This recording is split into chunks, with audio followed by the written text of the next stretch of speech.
Seja bem-vindo à Primeira Igreja Batista do Pará. Seu vídeo já vai começar. Mas antes, não esqueça de se inscrever, dar o like e ativar as notificações.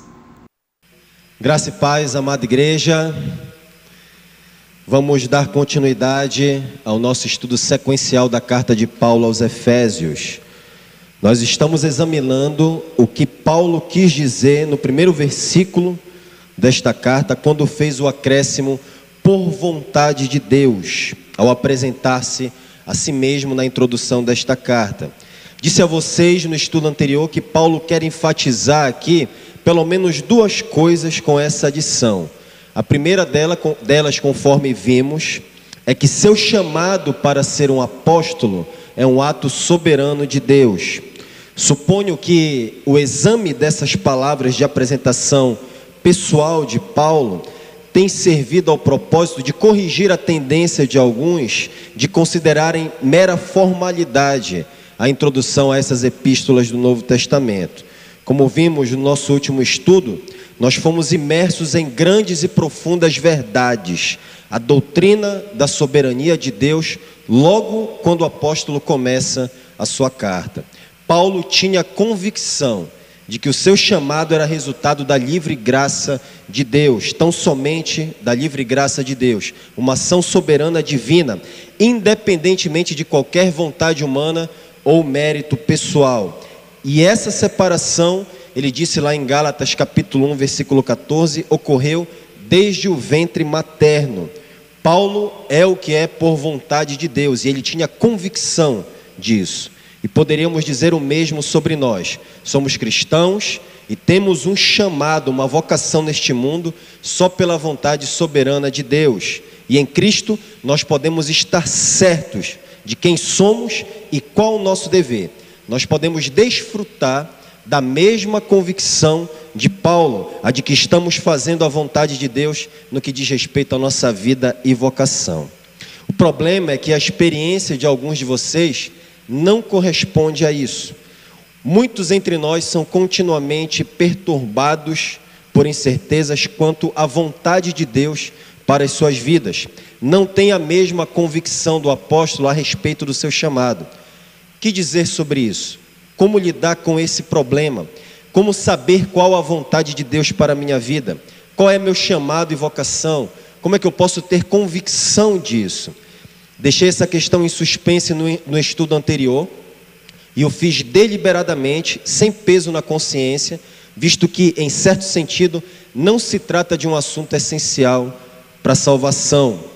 Decidi fazer essa breve digressão para lidar com esse caso de consciência ou com essa questão pastoral, não porque eu tenha a pretensão de resolver todos os seus problemas existenciais e vocacionais neste estudo, mas realmente eu espero deixar as coisas mais claras para você, porque confio piamente, meus irmãos, nas palavras do Salmo 119, versículo 130.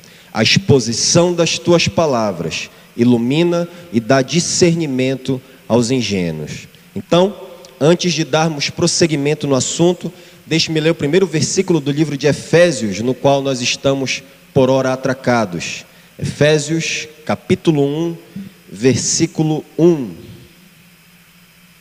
Diz assim a palavra do Senhor: Paulo, apóstolo de Cristo Jesus, por vontade de Deus, aos santos que vivem em Éfeso e fiéis em Cristo Jesus.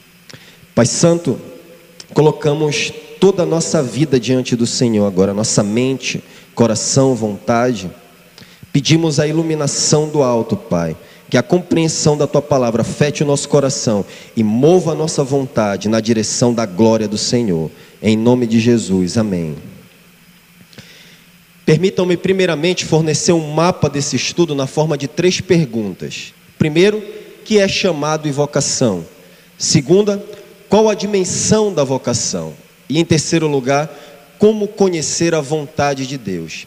Esse é o roteiro que nós seguiremos nesses estudos aqui, em 3 pontos, para isso ficar bastante fácil de você fixar na sua mente.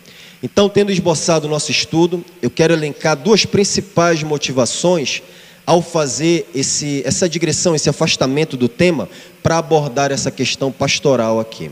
A primeira motivação é missionária. Deus continua chamando especificamente pessoas para se dedicarem exclusivamente à evangelização e missões, para a sua grande obra de redenção, assim como separou Paulo para o evangelho de Cristo. Não são todos os crentes que têm vocação para a plantação de igrejas e missões transculturais, assim como não são todos os crentes que são pastores, vendedores, lojistas, pedreiros, médicos, advogados, etc. Portanto, é minha convicção que Deus tem um chamado específico para alguns de vocês que estão aqui esta noite. E não sei quem, um chamado específico, talvez para serem pastores, evangelistas ou missionários, visando a edificação da igreja e a glória global de Cristo na salvação dos perdidos. Todos temos um chamado em comum, mas Deus tem chamados específicos para cada um de nós.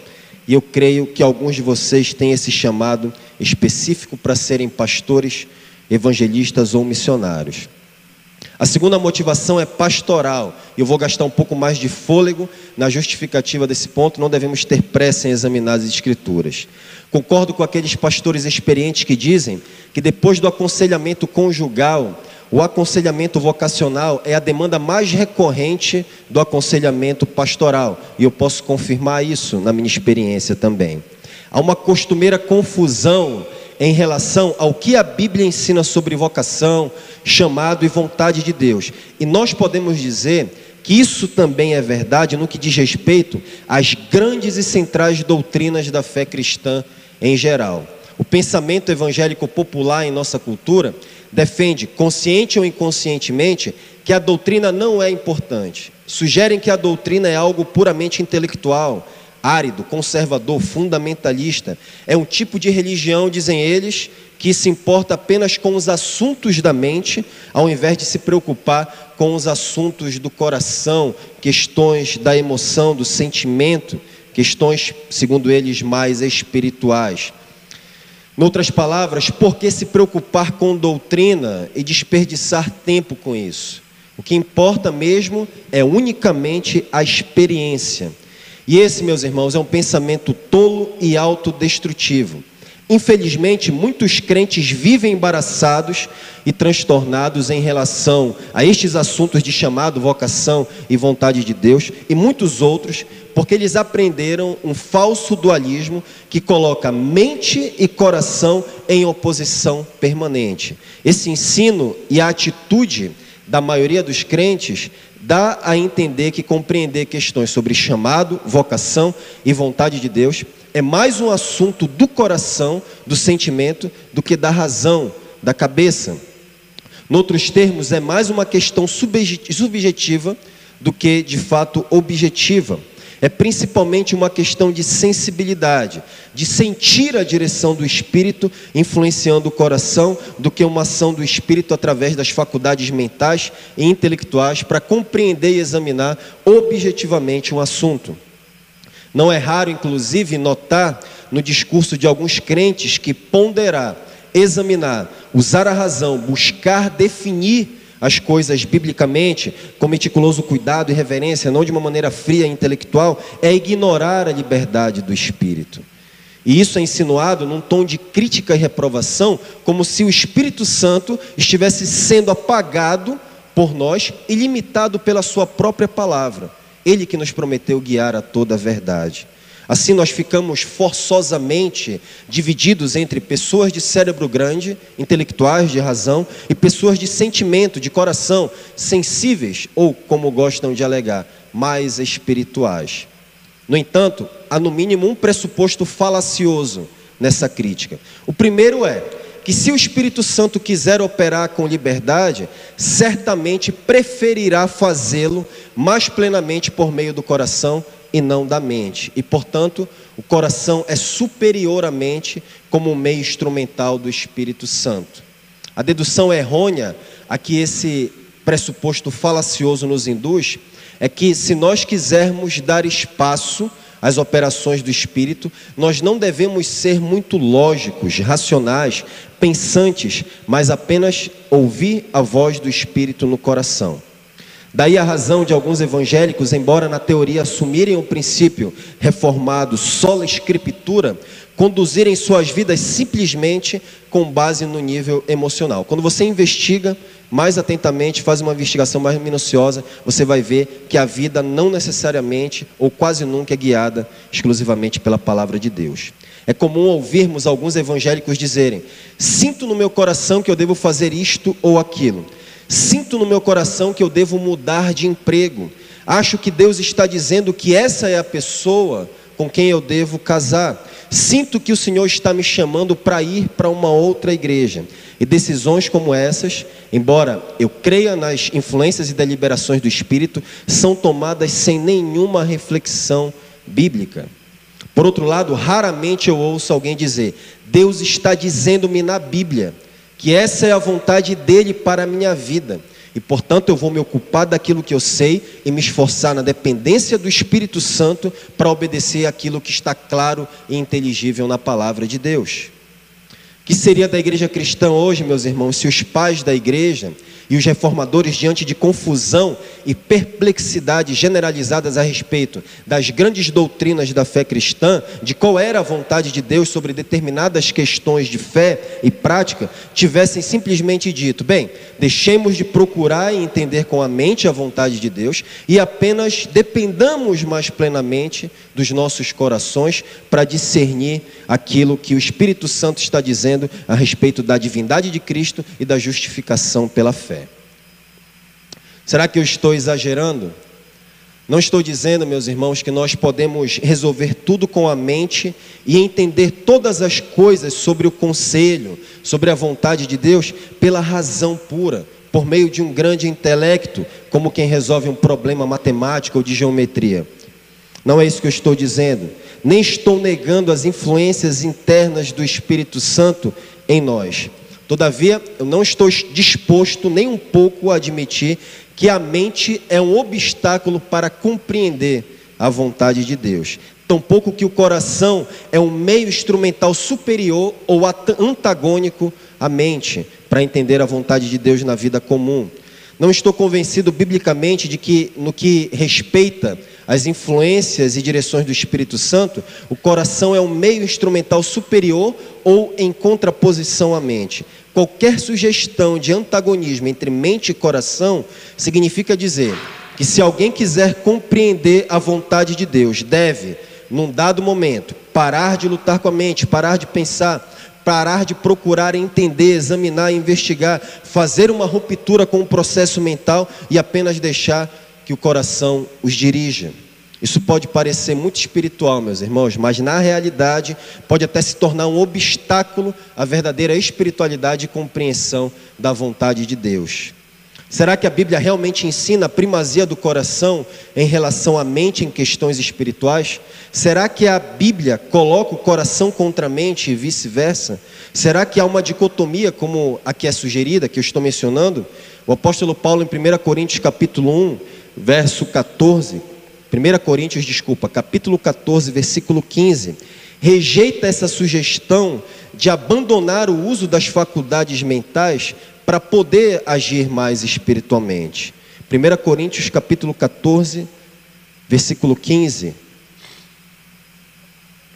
diz assim, 1 Coríntios 14, 15, Paulo está tratando de um problema lá na igreja de Corinto, que estavam supervalorizando dons espirituais, e eles estavam agindo como se não tivesse controle sobre isso. E Paulo vai dizer que a ação do Espírito passa pela compreensão da mente. Que farei, pois? Orarei com o Espírito, mas também orarei com a mente. Cantarei com o Espírito, mas também cantarei com a mente. E o que dizer da maneira como Paulo ordenou o conteúdo de suas cartas? Doutrina e prática. Notem isso quando vocês lerem as suas epístolas no Novo Testamento. Essa é a invariável ordem da maioria das suas cartas. Vê-se isso claramente nessa carta aos Efésios aqui. Os 3 primeiros capítulos tratam de doutrina, das grandes e gloriosas doutrinas da fé cristã, e os outros 3 capítulos lidam com a aplicação dessa doutrina que ele falou anteriormente, a vida comum. Nenhuma antítese entre mente e coração é sugerida aqui. Na verdade, é exatamente o oposto daquilo. É uma exposição das grandes doutrinas da graça, à mente, ao intelecto, e isso sempre mexe com o coração, cativa as afeições e move a vontade, a prática desejável a Deus. Uma das grandes glórias da salvação cristã, meus irmãos, é que ela trata do homem completo, intelecto, coração e vontade. Parte material e parte imaterial. A salvação envolve todo o homem, corpo, alma. A ação do Espírito passa pela compreensão da mente, iluminando o entendimento para compreender a glória das doutrinas cristãs, e isso afeta profundamente o nosso coração, santifica as nossas afeições e nos estimula a experiência prática. A doutrina, então, é o ponto de partida para a compreensão da vontade de Deus, e por isso que nós não devemos nos apressar. Assim, nada de passar por cima da mente e ir direto para a prática, para a experiência, para o subjetivismo, ou colocar essas coisas em antítese. Em outras palavras, nada de pular sobre os pontos doutrinários do nosso estudo aqui, para chegar logo às questões mais subjetivas ou práticas, como quais os sinais da vocação missionária, como conhecer a vontade de Deus, como saber se Deus está chamando especificamente a mim. Agora eu devo admitir, meus irmãos, e não tenho dificuldade em reconhecer isso, que sempre houve pessoas ou movimentos, em um momento ou outro da história da igreja, que abusaram do uso da razão, cujo cristianismo reduziu-se a um mero interesse intelectual por teologia e especulações filosóficas frívolas. Deixe-me citar apenas um exemplo disso, mostrando-lhes o tipo de questão doutrinária da qual alguns escolásticos medievais se ocupavam, influenciados por filosofia grega. Eles enfatizavam um método para ampliar o conhecimento da vontade de Deus e resolver apenas contradições aparentes da fé cristã. Um desses teólogos eruditos escreveu o seguinte: eis aqui uma questão que vocês ainda não enfrentaram, mas que deveriam. Quantos anjos podem dançar na cabeça de um alfinete? O que mais me surpreende, porém, meus irmãos, não é tanto a inutilidade da questão em si, mas a possibilidade de os anjos estarem tão ociosos e entediados nesse universo gigantesco, a ponto de alguns pensarem em dançar na cabeça de um alfinete. Contudo, o fato de algo bom e verdadeiro ser abusado, seja por falta de entendimento, seja por má vontade, não significa que deixou de ser bom e verdadeiro. Cada doutrina bíblica está sujeita a abusos e ênfases exageradas, em detrimento de outros aspectos da verdade. Nosso dever, portanto, é sermos cautelosos e estarmos sempre alertas face a qualquer ensino que coloque em antítese quaisquer verdades bíblicas.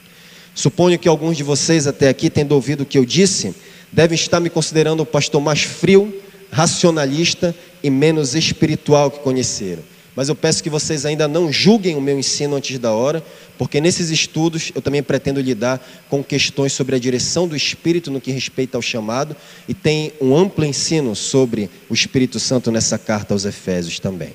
Então, a minha segunda motivação para lidar com questões relativas ao chamado, vocação e vontade de Deus é fundamentalmente pastoral. Desejo, na qualidade de um pastor, esclarecer a vocês algumas coisas a respeito do que a Bíblia diz sobre esses assuntos particulares. Quanto mais firme for sua compreensão, isso daqui que eu vou dizer vale para a sua vida, não vale só para essa questão.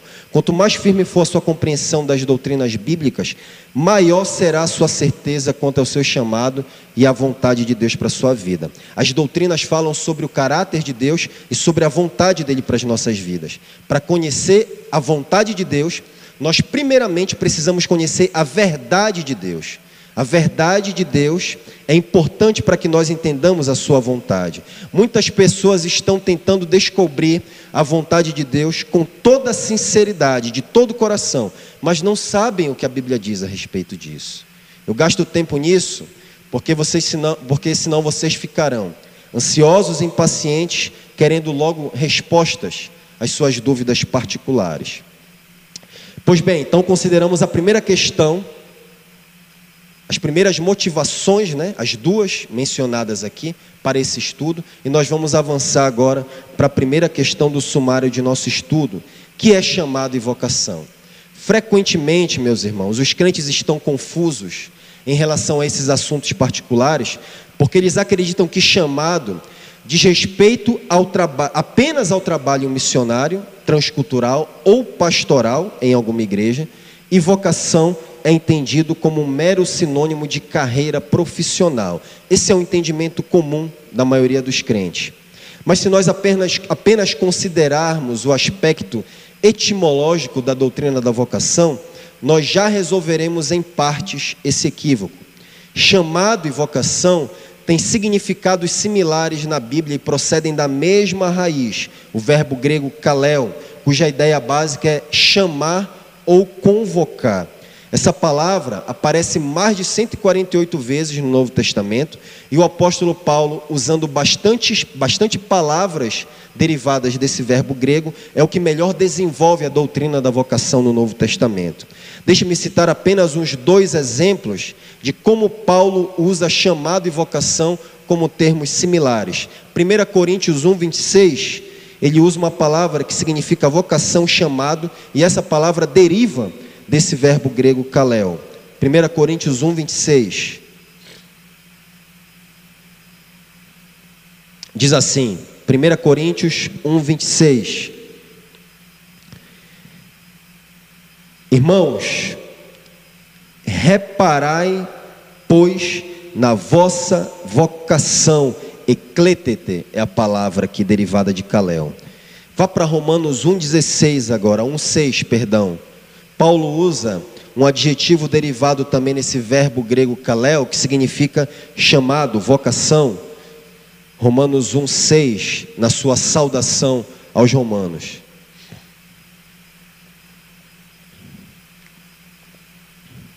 Romanos 1,6 diz assim: de cujo número sois também vós, chamados, kletói é a palavra aqui, para serdes de Jesus Cristo. Então, meus irmãos, chamado e vocação são termos sinônimos na palavra de Deus. Além disso, o termo vocação é simplesmente a palavra em latim para chamado, nada mais do que isso. E essas 2 palavras, chamado e vocação, são quase sempre empregadas nas Escrituras, no sentido de que Deus é o sujeito que executa a ação, que chama, que convoca, e nós vimos isso a respeito do apóstolo Paulo.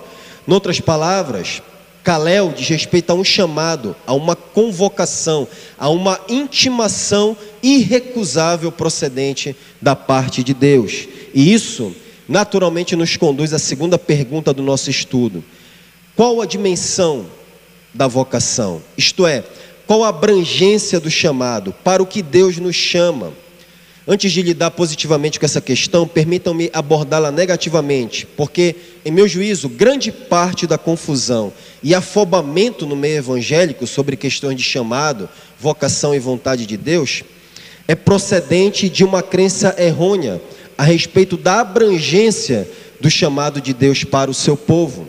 Muitos crentes, para não dizer a esmagadora maioria, entendem, como eu já disse, que chamado refere-se de modo restrito apenas a uma vocação divina para o serviço religioso, para ser pastor ou missionário. Esse pensamento equivocado é uma porção da nossa herança católica, de cujas relíquias enferrujadas, infelizmente, os evangélicos recusam-se a despojar-se uma vez por todas. É de particular importância fazer alguns apontamentos históricos para que você entenda de onde procedem essas ideias, qual o pano de fundo disso daí. No 1º século da era cristã, converteram-se ao cristianismo pessoas de diferentes ocupações e posição social. Pobres, ricos, escravos, funcionários públicos, médicos, empresários do ramo de pesca, como alguns discípulos e apóstolos, e etc. Nos escritos apostólicos que foram redigidos nesse período, não há apelo algum para os cristãos se retirarem da participação da vida comum, do trabalho ou da ordem estabelecida, exceto de ocupações imorais e pecaminosas, como a prostituição e práticas religiosas pagãs. O trabalho, inclusive, é elogiado e incentivado nas cartas de Paulo. Olhe, por exemplo, 1 Tessalonicenses, capítulo 4, versos 11 e 12. 1 Tessalonicenses, capítulo 4, versos 11 e 12.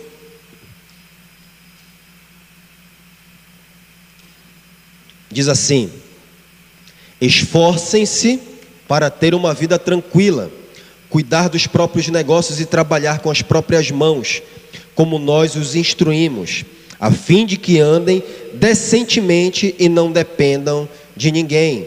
E aí, se você avançar um pouquinho em 2 Tessalonicenses, Paulo elogia novamente o trabalho e estimula os crentes de Tessalônica a trabalharem, porque havia uma crença errada ali, de que Jesus estava voltando logo, iria voltar na geração deles, e eles largaram o trabalho, pararam de trabalhar.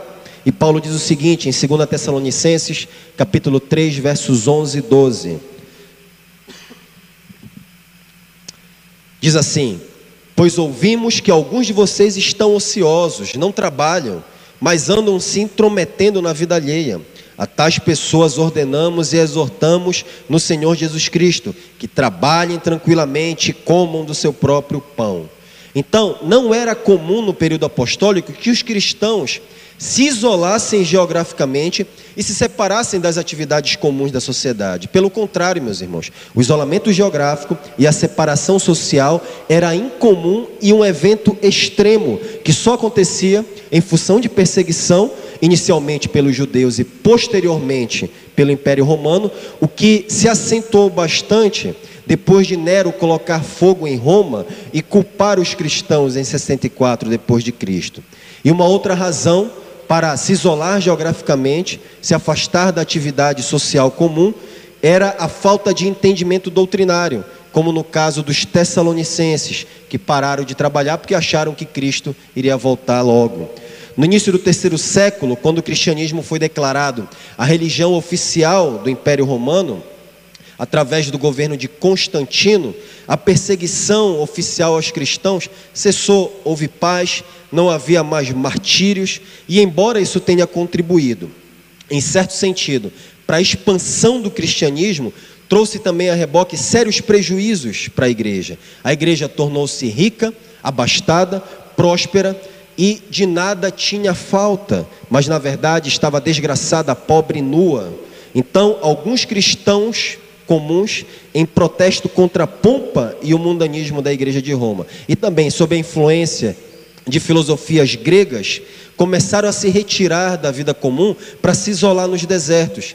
E esse fenômeno mais tarde, no século IV, no Oriente, resultou no movimento monástico institucionalizado, sob a liderança de um homem chamado Pacômio, que depois de viver 12 anos como eremita, fundou o primeiro mosteiro às margens do Nilo, no Egito. Logo, 700 mil monges preguiçosos estavam sob o seu controle direto no Egito e na Síria.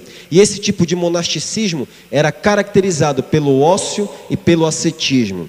Alguns pais da igreja, como Agostinho de Hipona e Ambrósio de Milão, escreveram favoravelmente sobre o monasticismo e ajudaram a popularizar no Ocidente esse estilo de vida ocioso e ascético, embora ele tenha tido de alguma maneira valor também para o avanço do cristianismo. Mas ninguém ajudou a popularizar mais o monasticismo do que um homem chamado Bento de Núrcia, no 6º século, o maior líder do movimento.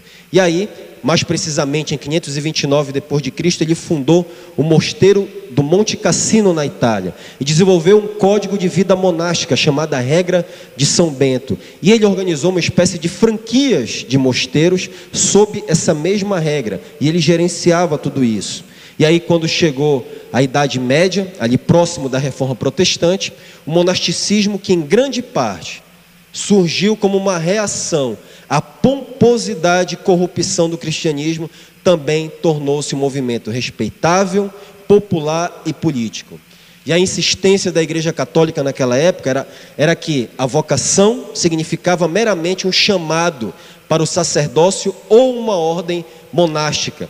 E isso envolvia fazer votos de celibato, pobreza e obediência apenas às leis da igreja. Esse tipo de chamado significava entrar na vida espiritual, entrar na vida contemplativa, que segundo eles acreditavam que conferia mais mérito para a salvação do que a vida secular, do que o trabalho do pedreiro, do carpinteiro, da dona de casa, a vida comum. O resultado desse ensinamento católico romano é que ele repudiava a família e a paternidade em função do celibato, repudiava a produtividade econômica na sociedade ao advogar a pobreza como ideal econômico de vida individual. E repudiava ainda a obediência às leis terrenas, visto que, na vida de claustro, os monásticos, como eu já disse, se dedicavam ou se sujeitavam apenas à lei da igreja. Havia nessa atitude, meus irmãos, certamente ignorância e falta de discernimento, sem dúvida. Era um período de profunda obscuridade doutrinária. Todavia, a insistência de que ter um chamado era apenas para quem entrava para o mosteiro, convento ou sacerdócio, procedia de um forte interesse do catolicismo em perpetuar o poder e os privilégios nas mãos de alguns poucos sacerdotes religiosos. Em resposta, os reformadores Martinho e Lutero, mais do que todos, reagiram contra o ensino católico romano, formulando uma doutrina da vocação bíblica. Mas apesar de terem se passado mais de 500 anos desde a Reforma Protestante, o fermento do catolicismo romano ainda está impregnado no pensamento dos evangélicos brasileiros. Há evangélicos que ainda acreditam que apenas pastores e missionários têm um chamado de Deus. Acreditam que o trabalho do pastor e o do missionário é mais espiritual do que o de um professor ou de uma dona de casa. Agora, de uma perspectiva positiva, qual a dimensão, a abrangência da vocação? O que a Bíblia diz sobre vocação ou chamado? De modo geral, a Bíblia ensina que nosso chamado supremo é glorificar a Deus em primeiro lugar e acima de tudo. Esse é um chamado universal para toda a raça humana, crentes e descrentes, sem exceção, e não apenas para crentes. Todos são chamados a glorificar a Deus nas suas vidas, com as suas vidas, com seus corpos. Nós lemos em Isaías 43:7, aos que formei e criei para a minha glória, Isaías 43:7. E em 1 Coríntios 10:31 nos é dito ali, quer bebais, quer comais, ou façais qualquer outra coisa, façam tudo para a glória de Deus. Esse é o fim principal da nossa existência. Esse é o nosso chamado geral máximo, glorificar a Deus. E como glorificar a Deus? Basicamente observando duas coisas que resumem toda a lei de Deus: amar a Deus e amar ao próximo. Isto daqui encapsula todo o chamado de Deus para glorificá-lo com a nossa vida. Em outras palavras, o nosso chamado, em linhas gerais, envolve o nosso relacionamento com Deus e o nosso relacionamento com o próximo. O problema é que a Bíblia ensina, meus irmãos, que todos pecaram e estão separados da glória de Deus. Nós não conseguimos atingir o padrão glorioso e supremo da vontade de Deus, que é glorificá-lo amando a Deus e ao próximo com cada fibra, átomo e partícula do nosso ser. E o que torna possível que nós, pecadores caídos, glorifiquemos a Deus é exclusivamente a obra e virtude de Jesus Cristo, o Deus encarnado que nasceu sob a lei e viveu uma vida sem pecado e amou a Deus e ao próximo em cada segundo da sua existência terrena, sem nenhuma falha, a ponto de morrer na cruz em obediência, para cancelar os nossos pecados e nos declarar justos diante de Deus. E em razão desses fatos do Evangelho, Deus chama todos os homens em geral, sem distinção, para que se arrependam dos seus pecados e creiam em Cristo Jesus como Salvador e Senhor, a fim de receberem a firme certeza de perdão de pecados e da salvação eterna. Então, a primeira dimensão particular do nosso chamado envolve o nosso relacionamento com Deus. É o chamado para salvação e santificação.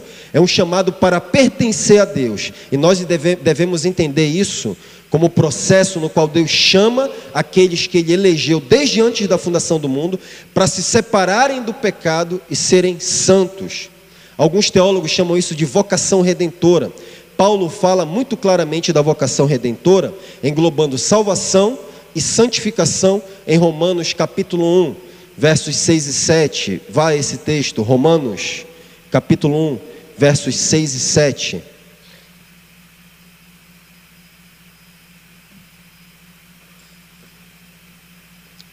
Romanos 1, 6 e 7 diz assim: e vocês também estão entre os chamados para pertencerem a Jesus Cristo. Aqui está a salvação, chamado para a salvação. E ele continua: a todos os que estão em Roma são amados de Deus e chamados para serem santos. Aqui está, chamado para santificação. Esse é o principal chamado específico de Deus para as nossas vidas. Pertencermos a Jesus e sermos santos. Esse é o chamado principal de Deus para a nossa vida. Então, se você ainda não recebeu a Cristo, o único chamado do qual eu recomendo que você se preocupe é o chamado ao arrependimento que Deus está fazendo a você essa noite. Se você é um crente na prática do pecado, Deus está chamando você para abandonar a vida dupla e a hipocrisia, se arrepender dos seus pecados e viver uma vida santa. Esse é o chamado de Deus para a sua vida. Do contrário, embora talvez você não saiba, você já está seguindo um chamado do diabo para o inferno. A quem você acha que está enganando? Você acha que está enganando alguém? Na verdade, você está sendo enganado pelo pecado e pelo diabo. Se você está vivendo uma vida dupla de hipocrisia, não importa aquilo que você vai fazer, importa que você pertença a Cristo e viva uma vida reta como Ele deseja. De que adianta ganhar o mundo inteiro e perder a sua alma? Meus irmãos, é profundamente angustiante ver descrentes e pessoas religiosas com linguajar evangélico falando que Deus tem um chamado e um propósito para as suas vidas, mas estão buscando autorrealização, satisfação pessoal no serviço religioso, mas sequer percebem, estão cegas, que Deus chamou em primeiro lugar e acima de tudo para pertencerem a Cristo e para serem santas, sem ligação nenhuma com o pecado. Como alguém pode estar a serviço de Deus como sal e luz neste mundo, se está insípido e em trevas? Isso é impossível. Não há lógica nisso sequer. Olhe para Saulo, um homem religioso, um estudioso das Escrituras, intensamente dedicado a uma missão, mas para fazer o mal aos cristãos. Ele achava que estava cumprindo um chamado da parte de Deus, exercendo a sua vocação, mas ele estava inteiramente enganado. Antes disso, ele necessitava desesperadamente de salvação, precisava atender o chamado divino ao arrependimento e colocar a sua vida sob o senhorio de Cristo. Essa é a vocação primária para a qual todos nós somos chamados. Mas existe ainda uma outra dimensão da vocação. Deus também nos chama para o serviço. E isso envolve o nosso relacionamento com o próximo. É um chamado como designação divina para servirmos o próximo. Essa divisão que eu vou utilizar aqui é apenas para fins didáticos, meus irmãos, visto que, em última análise, nenhuma vocação exclui inteiramente Deus, porque tudo o que nós fizermos deve ser para a sua glória. Além disso, na Bíblia, essas duas dimensões, vocação redentora e vocação para serviço, estão de tal forma vinculadas que eu estou cada vez mais disposto a concordar com aqueles que dizem que exegeticamente é difícil estabelecer uma cronologia delas no texto, uma prioridade, uma primazia sim, mas não uma cronologia no que tange ao chamado de Deus. Deixe-me citar apenas um exemplo. Vá para 2 Coríntios, capítulo 5, do verso 18 ao 20. 2 aos Coríntios, capítulo 5, do verso 18 ao 20.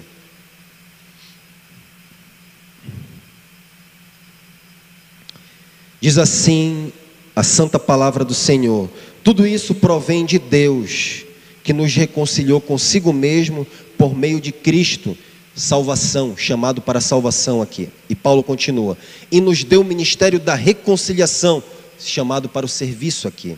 Ou seja, que Deus em Cristo estava reconciliando consigo o mundo, não lançando em conta os pecados dos homens, e nos confiou a mensagem da reconciliação. Portanto, somos embaixadores de Cristo, chamado para o serviço. Todo crente é um embaixador de Cristo. Observem que existe uma conexão e encadeamento lógico aqui no texto. Embora seja difícil estabelecer uma cronologia, como eu disse, recebemos reconciliação e conjuntamente o ministério da reconciliação. Não podemos receber o ministério da reconciliação a parte da reconciliação pessoal com Deus e vice-versa. Não há ninguém chamado por Deus para pregar o Evangelho que também não tenha sido reconciliado com Deus. Nem ninguém que tenha sido salvo que também não tenha sido chamado para anunciar o Evangelho. Todos nós temos essa incumbência de pregar o evangelho a todas as criaturas. Assim, a vocação para a salvação e santificação e a vocação para o serviço poderiam ser apenas dois aspectos de uma mesma vocação, da vocação redentora. Mas por questão de clareza didática, vamos manter a distinção inicial entre vocação redentora, que nós já vimos, e a vocação para o serviço. Então, todo crente, especialmente o crente, é chamado, vocacionado. Você é vocacionado, eu sou vocacionado, todos somos vocacionados. E agora o que me interessa continuar examinando é a vocação para o serviço. Lutero dizia que a vocação para o serviço é a máscara de Deus, porque Deus está vivo e ativo dentro da vocação, cuidando do bem-estar de suas criaturas. E eu gosto da maneira como um biógrafo de Lutero expressou essa realidade. Deus nos dá o pão nosso de cada dia por meio de agricultores e padeiros. Ele cria novos seres humanos e cuida deles por meio de mães e pais. Ele nos protege por meio de magistrados legais. Ele proclama a sua palavra e dá as suas ordenanças através da voz e das mãos de pastores. Que diferença faz enxergar a vocação assim? Deus está agindo por trás dessas máscaras no mundo. Existem três aspectos particulares da vocação para o serviço. Os teólogos, como praxe, utilizam vários termos para descrever esses conceitos teológicos. Alguns falam em termos de vocação evangélica, vocação designativa e vocação profissional. Outros descrevem esses aspectos da vocação para o serviço em três arenas ou esferas que Deus criou para a vida humana: a vocação no lar, a vocação na igreja e a vocação no Estado ou na sociedade. Penso que as duas maneiras de dividir os aspectos da vocação para o serviço têm pontos fracos e fortes. Uma ou outra deixa de abranger toda a realidade para a qual fomos chamados. É claro que os termos aqui, meus irmãos, não são mais importantes do que entendermos os aspectos da vocação e os aplicarmos em nossas vidas. Mas para não sermos confundidos permanentemente, vamos adotar a seguinte divisão: vocação evangélica, vocação designativa e vocação profissional, embora faremos correlação com as arenas ou esferas em que essas vocações são desenvolvidas. A vocação evangélica é o chamado de Deus para servir ao próximo com o evangelho. E isso envolve edificar a igreja e anunciar Jesus Cristo ao mundo. Como já disse, todos os crentes são chamados para a vocação evangélica. Deus nos deu, a todos nós, essa missão específica. Deus não salvou ninguém para ficar ocioso e inoperante no seu reino. 1 de Pedro 2,9 diz assim, você pode ouvir com atenção ou conferir para a gente ganhar algum tempo. Vocês, porém, 1 de Pedro 2,9, são geração eleita, sacerdócio real, nação santa, povo exclusivo de Deus, para anunciar as grandezas daquele que o chamou das trevas para a sua maravilhosa luz. Chamado para a salvação, pertencer a Deus, chamado para o serviço aqui, nesse texto. E a nossa vocação evangélica também deve servir a igreja em alguma atividade relacionada ao evangelho, visando edificá-la. Hebreus 10:25, que vocês conhecem de cor salteado, diz: não deixemos de reunirmos como igreja, segundo o costume de alguns, mas encorajemo-nos uns aos outros, edifiquemo-nos mutuamente, ainda mais quando vocês veem que se aproxima o dia.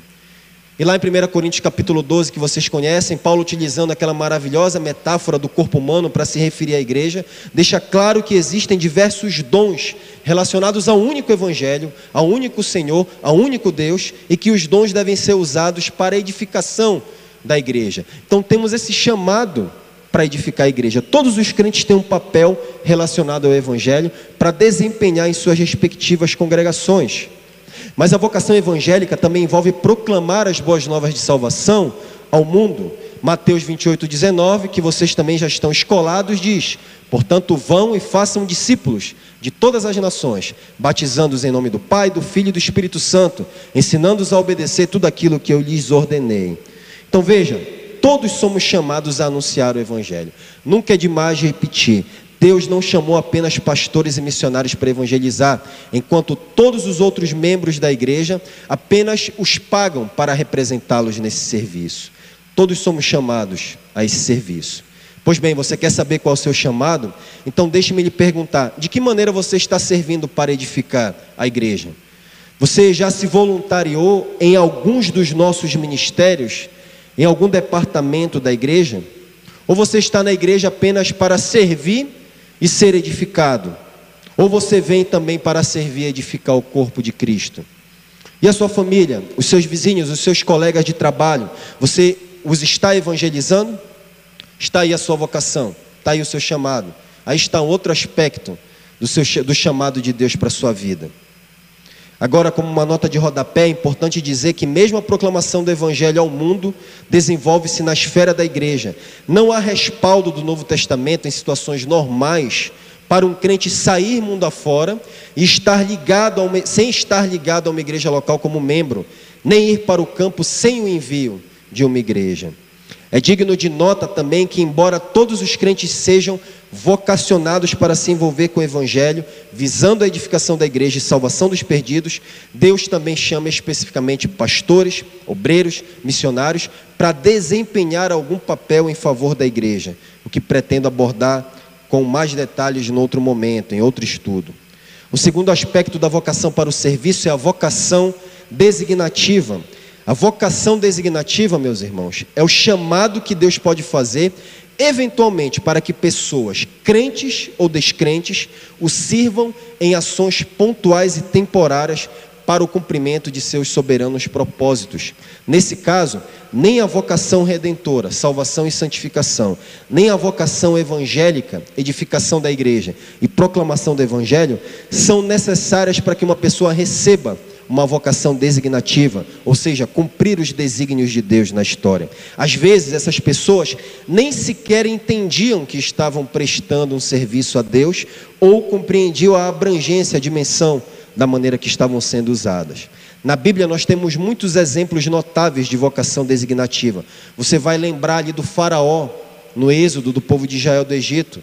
Ele estava sendo usado ali, de acordo com Isaías 14:4, para manifestar a glória divina. Deus estava endurecendo o seu coração, fazendo com que ele bloqueasse, e ele mesmo também endurecendo o seu coração, para não deixar Israel partir. E Deus estava mostrando o seu poder ali na libertação do povo do Egito.